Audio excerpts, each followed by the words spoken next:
Let me show you an example of how you can use this tool to find the right cameras for your needs. So to start with, you can pick any combination of resolution that you want. For our example, let's say we want something a little bit more than 720p, but we're okay with about 2 megapixels, okay? Then let's say for frame rate, say, we don't need 30 frames per second, but we'd at least like to have 10. Codec, people say a lot of good things about H.264. Let's see basically what's available for H.264 cameras. And you know what? Let's say we don't want to pay more than $1,000 for this camera. Let's drill in a little bit more. We can get a little bit more advanced here. So lots of options on the hardware side. Let's say, for instance, we want a vandal-resistant camera because we're concerned about vandalism in our facility. And then going down, we also know that at nighttime, we're not going to have adequate light. So let's make sure we have a day-night camera with a mechanical cut filter. Then going down even further, let's say we want to manage this in terms of our network management system. Let's see which cameras have SNMP support. So let's go ahead and search for that. And when we do, let's see, we immediately get back of the 192 megapixel cameras, we get 5 that are matches. So let's see, Vivitek, Acti, Sony, Pelco.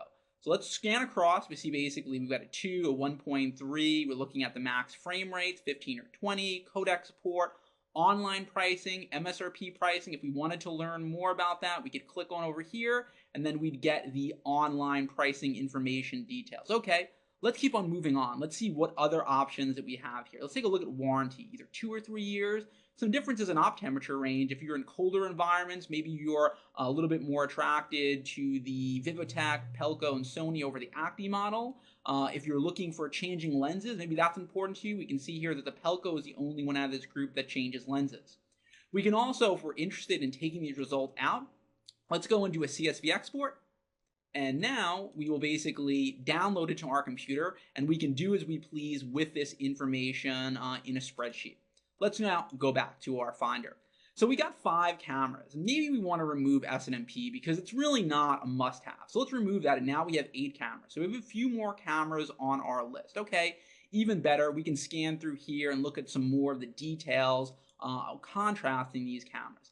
But let's go back one more, because really one other thing we were going to look at is that we're going to want to basically have a camera that is supported by the VMS system. So let's say, for instance, we're using Exact. Let's now constrain our search for only megapixel cameras meeting these criteria, right? Vandal required, price less than 1,000, H.264, SNMP, 10 frames per second, supported by Exact, day night.